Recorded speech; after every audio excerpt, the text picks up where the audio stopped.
Hello and welcome to my weekly video blog. And today in A Vogel, I'm going to talk about GERD symptoms in the perimenopause and menopause and what you can do to ease them. If you like my tips and advice, then please subscribe and remember to hit the bell icon so you can be notified of all my new videos. In the perimenopause and menopause, it's not uncommon to end up with digestive symptoms such as acid reflux or GERD. Now, GERD means gastroesophageal reflux disease. In the UK, it tends to be known as GORD, but just for general information, I'm going to call it GERD. So today I'm going to look at some of the symptoms and signs of GERD and what you can do to help yourself. So what exactly is it?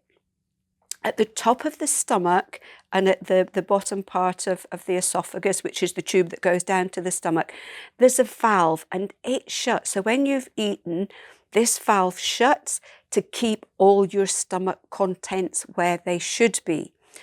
Problem is, if that valve gets a bit weak or other situations arise in the stomach, it may not close properly, so the stomach contents can end up refluxing or leaking back, and sometimes right up to the back of the throat. So GERD symptoms are more severe than just general acid reflux. They can last longer.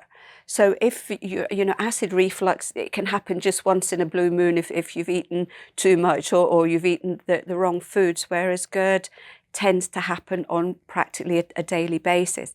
It's really common in the menopause purely because falling hormones weaken our digestion generally. Also, falling hormones means we very often produce less stomach acid. Now, the symptoms of acid reflux can be mistaken for overacidity. A lot of people think, oh, you know, I must be producing too much acid. But if you don't produce enough stomach acid, that will give you exactly the same symptoms. All that's happening is there's not enough stomach acid to break that meal down. So that meal is going to bubble, it's going to ferment, it's going to produce gases, and that is going to put a lot of pressure on that valve at the top of the stomach, and the next thing you know, the valve has loosened and you're getting this gastric reflux.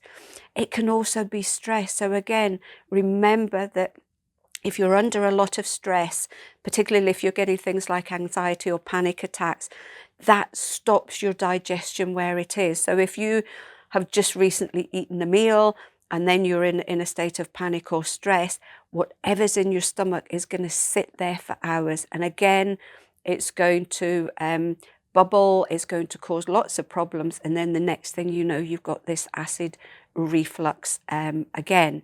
So let's have a look at some of the symptoms of GERD. So number one is acid reflux, but it's happening more and more regularly. It's not just something that happens now and again. It can be actual feelings of what we call regurgitation. So it can be a feeling of, you know, when sometimes you start to feel sick and you get that feeling of everything traveling right up, and it can actually end up coming right up to the back of your throat. You can end up with a really sour, kind of bitter taste in the mouth that just changes everything. It can be heartburn. Now, heartburn is just feeling really uncomfortable. So you might find that you're just getting a lot of pressure. You can get a little bit of pain sometimes under the ribs and just a feeling of being really full. There can also be a kind of burning sensation. That's why they call it heartburn. You can have trouble swallowing. So again, you might find that everything's really dry around there. And especially if you've been getting symptoms regularly, what can happen is that the acid from the stomach can start to irritate and burn the esophagus. So you can end up with a sore throat, which can interfere with swallowing. You may find that you feel as if there's a lump in your throat all the time, although there's absolutely nothing there. That can interfere with your swallowing too. You can get a cough. Now, what happens is you end up with a cough and it doesn't go. So you go to the doctor, you maybe get it checked out. There's no infection. You find that cough remedies don't help, cough sweets don't help, you've no idea what's going on. What's happening in this situation is that the reflux is happening on such a regular basis that, again, it's irritating the back of the throat, which is leading to a continual cough. Other symptoms could be you get hiccups on a regular basis. It could be that you get continual bad breath, or maybe someone's just going to mention to you that, what's going on? You've got bad breath a lot of the time. It can also be nausea as well. So you can get that continual feeling after eating. So what can ease all these symptoms? So the first thing is it can be certain foods that are irritating the condition. So do the food diary, write down everything that you are eating and when you're eating it, and you may find that symptoms are worse after certain food groups. The common culprits are things like coffee, caffeine, fizzy drinks, tomatoes, really fatty foods, spicy foods, alcohol, and carbohydrates. So if you eat a really big carb meal, very often that can start the whole fermentation process off. Remember to eat really slowly. There is a saying which says the stomach has no teeth. So if you're eating food really quickly, if you're eating on the run, you're not chewing your food properly. So big lumps of undigested food are sitting in your stomach, and that's going to contribute to the problem.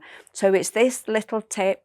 It can be a little bit hard to do to start with, but it's when you sit down to eat, you chew each mouthful 20 times. That in itself can make a huge difference. So it's worth persevering with this one.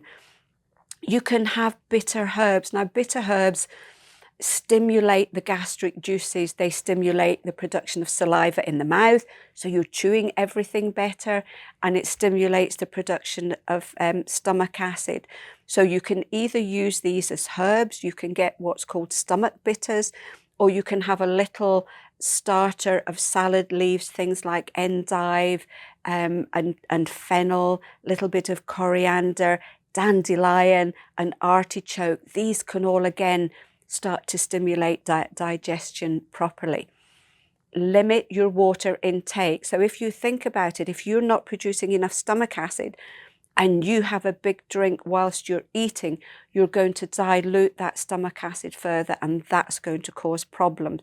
So the rule of thumb here is don't drink within 30 minutes of eating. Have very little to drink. If you do need something, then just a tiny little bit of water, plain water in a glass, and don't drink anything for at least 30 minutes after you have eaten.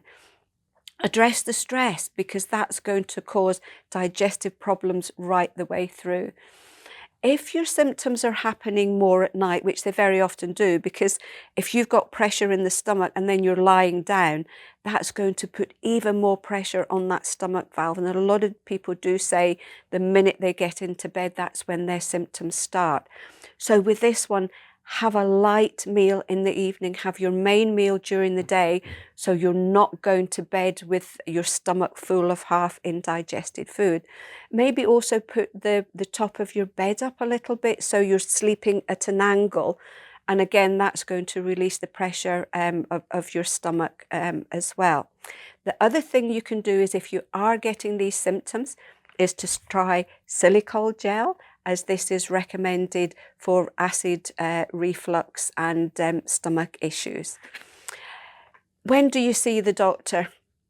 GERD can be really serious, because if it continues, it can end up really causing problems with the esophagus, and it can cause a huge amount of damage to the actual esophagus walls itself. So if you're getting what you think may be acid reflux on a daily basis, on a very regular basis, if you're getting any of these other symptoms as well, then it's really important to get this checked and diagnosed by your doctor.